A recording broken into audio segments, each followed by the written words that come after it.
Olá, pessoal do Café com Leitura e você, sejam bem-vindos aqui novamente no continuação do capítulo de número 8 do livro Poder da Presença. Aqui com a minha mascotinha, Bailey. Ei, Bailey.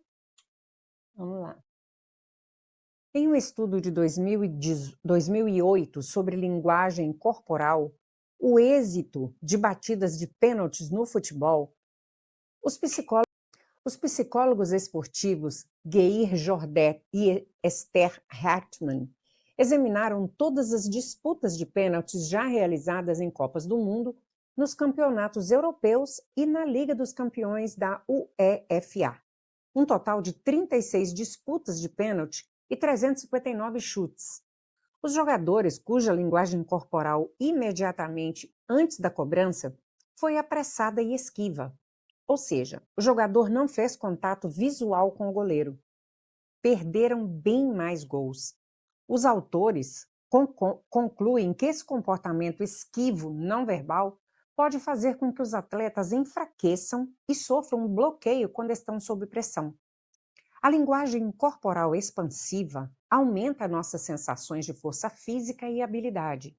A linguagem corporal contrativa as reduz.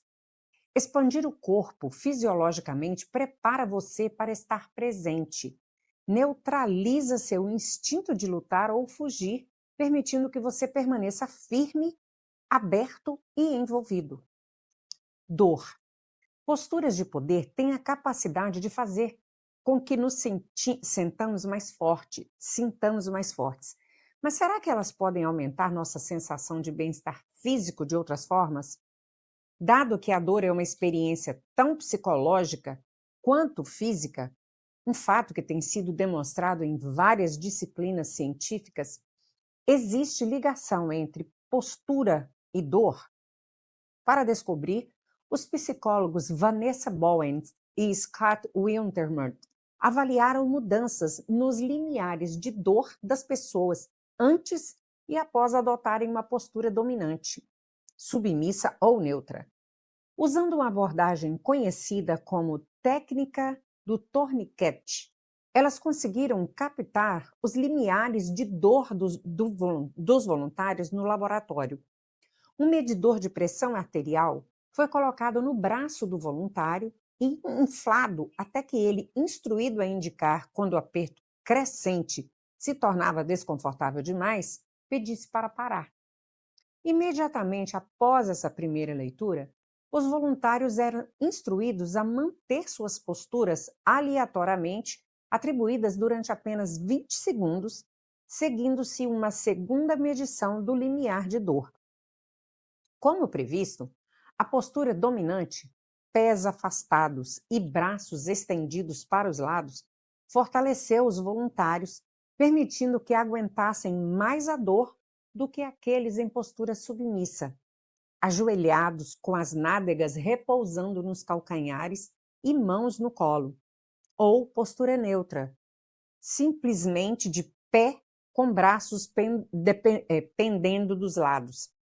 Expandir seu corpo fortalece você para suportar a dor física. Desempenho e presença. Todos esses efeitos da linguagem corporal expansiva, aumento da sensação de poder, confiança e otimismo, redução do estresse, reforço da possibilidade da autoimagem, libertação para sermos assertivos, tomarmos atitudes e persistirmos em fase dos desafios e preparação de nossos corpos para serem fortes e enraizados, também promovem nossa capacidade de evocar a presença durante os maiores desafios. Mas será a nossa presença evidente às pessoas com quem interagimos? E será que ela melhora no nosso desempenho de forma mensurável? Eu e meus colaboradores, Caroline Wiltmuth, Dana Kearney e Andy Yep, previmos que sim. Especificamente, levantamos a hipótese de que praticar posturas de poder preparatórias antes de uma entrevista de emprego tensa melhoraria a presença, levando a avaliações mais favoráveis do desempenho e maiores chances de contratação. Por que antes? Porque, como expliquei, adotar posturas de poder durante interações sociais muitas vezes não funciona. Além de ser estranho, é algo que deixa as pessoas constrangidas. Imagine ser apresentado a alguém que esteja de pé na postura de vitória ou sentado com os pés na mesa e os braços abertos. Agora imagine uma candidata a emprego fazendo isso enquanto você a entrevista. Ao chegarem ao laboratório, os voluntários foram informados de que estariam participando de uma entrevista simulada para os empregos de seus sonhos.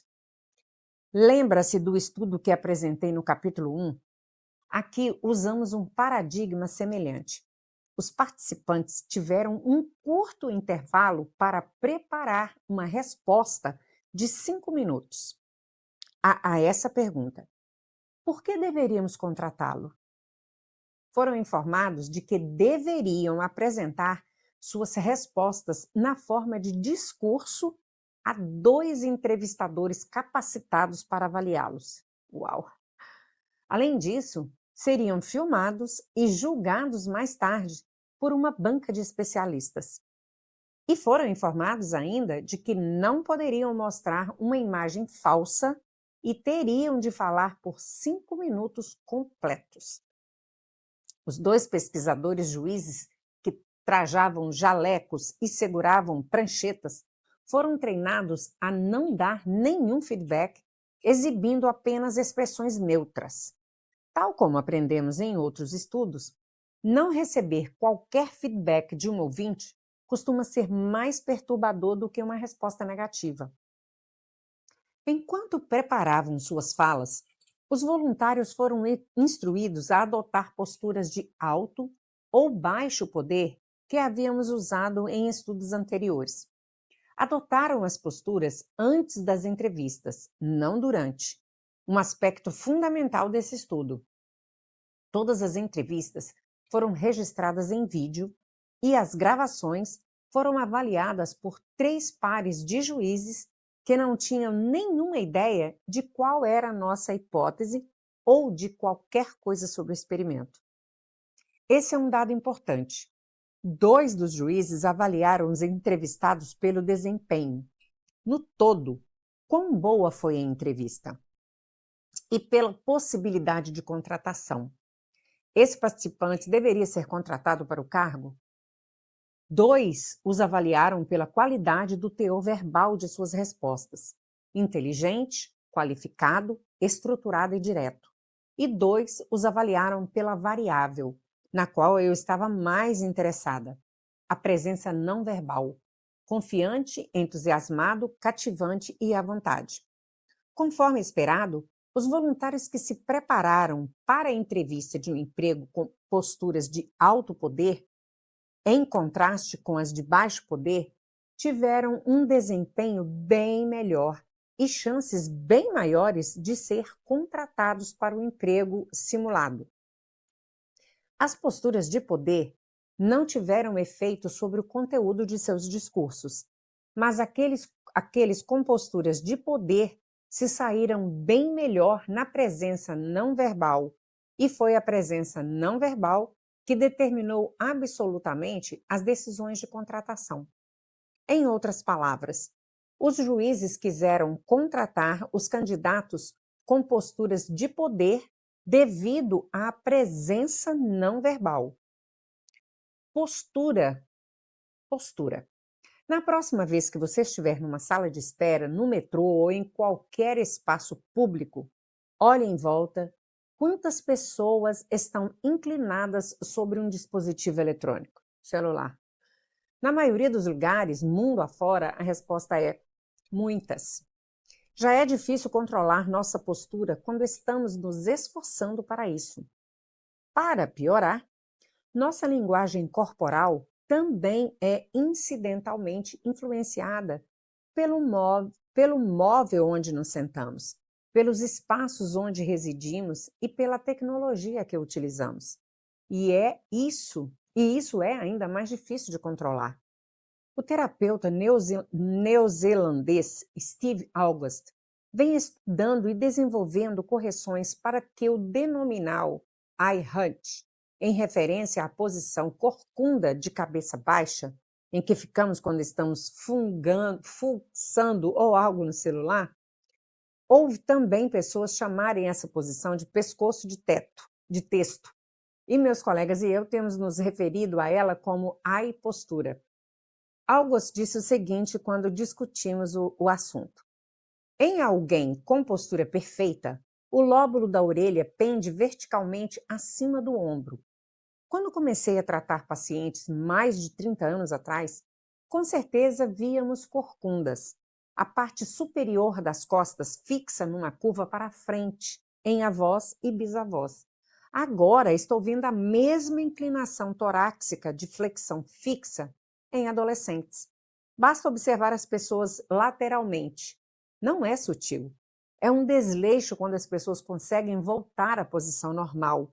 E é uma corcunda quando não conseguem. Isso acontece bem depressa. O problema já é enorme e só faz aumentar.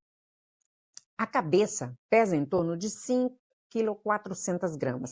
E essa é uma carga sobre o pescoço quando nossa cabeça está equilibrada acima dos ombros. Mas quando inclinamos o pescoço à frente, uns 60 graus, para usar o celular, o peso efetivo sobe para 200 gramas. 27 quilos e 200 gramas. August demonstra isso com uma vassoura. Equilibre uma vassoura verticalmente em sua palma aberta.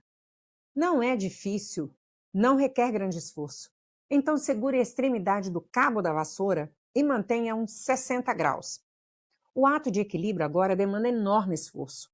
Ele explicou que quando as pessoas o veem lutando para segurar uma vassoura em determinado ângulo, elas entendem. É o que acontece com os músculos do pescoço quando você se inclina sobre um laptop, um tablet ou um smartphone. Faça isso durante umas 8 horas e não é de admirar que seu pescoço fique dolorido. August entrou em contato comigo após assistir às minhas palestras no TED, porque havia começado a refletir sobre a mesma questão que me preocupava. Será possível que passar horas a fio usando o telefone, tablet e laptop está causando o mesmo efeito que as posturas impotentes? A tecnologia já dificulta muito a questão da presença. Em vez de nos envolvermos com as pessoas ao nosso redor, ficamos absortos em nossos dispositivos, respondendo a e-mails e verificando as redes sociais, transportando-nos para fora do momento, desligando-nos do mundo real. Esses aparelhos já estão cognitivamente desviando nossa atenção no momento, mas estariam também nos induzindo a posições físicas que sufocam nosso poder e nossa capacidade de nos fazermos presentes?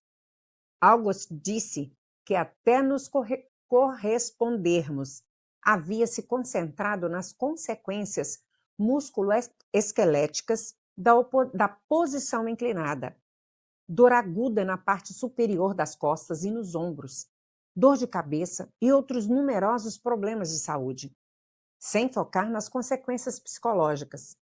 Eu não havia considerado os efeitos da posição corcunda encolhida na autoconfiança e na projeção de submissão aos outros, disse ele.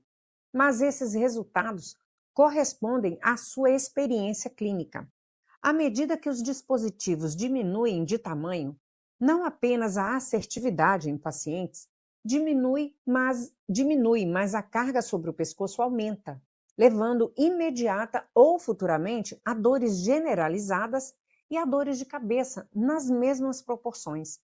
É uma relação perfeita e lógica. Dispositivo menor, inclinar-se mais para usá-lo, assertividade menor, aumento da carga no pescoço, aumento das dores generalizadas e das dores de cabeça. Uau! Essa ligação pareceu digna de estudo. O psicólogo social Martin Boss e eu concebemos um experimento que nos permitiria testar a hipótese de que eye hunch leva as pessoas a se comportarem menos assertivamente. Designamos aleatoriamente participantes para interagir com um dentre 4 dispositivos eletrônicos de tamanhos variados: um iPhone Touch, um iPad, um laptop MacBook Pro ou um desktop iMac. Cada participante permaneceu 5 minutos trabalhando com seu dispositivo sozinho em uma sala. Os voluntários estavam sendo filmados com seu consentimento para poder nos assegurar de que estavam cumprindo as regras. Todos responderam aos mesmos questionários para matar o tempo, tarefa para distraí-los durante o período do estabelecido para o experimento. Mas nós disfarçamos a medida comportamental crítica. Depois que os voluntários interagiram com o dispositivo por uns 5 minutos, realizando algumas tarefas para matar o tempo, foram atribuídas as mesmas tarefas às pessoas em todas as situações. O pesquisador retornou, recolheu o dispositivo, apontou para o relógio e informou: "Voltarei em 5 minutos para avaliá-los. E aí farei o pagamento e você poderá ir embora. Se eu não estiver aqui, me procure na recepção." Quanto tempo eles aguardariam até se manifestarem? Esse indicador seria o meio de medirmos a assertividade dos participantes. Talvez o componente psicocomportamental central do poder. E lembre-se de que havíamos confiscado os celulares dos voluntários assim que chegaram ao laboratório, de modo que não tinham nada para fazer senão olhar para o relógio enquanto aguardavam o retorno do pesquisador. Conforme esperado, o tamanho do dispositivo afetou fortemente a disposição dos voluntários para ir atrás do pesquisador. 10 minutos depois, apenas 50% dos usuários do smartphone o procuraram para dizer que queriam ir embora. Em contraste, 94% dos usuários do desktop procuraram pelo pesquisador. Interessante essas pesquisas. Pessoal, paro por aqui agora e vejo você na continuação desse capítulo, mas se você está me ouvindo e ainda não inscreveu no nosso canal, corre aí agora, se inscreve, clica no sininho para você ser notificado toda vez que a gente subir um novo vídeo. Até mais!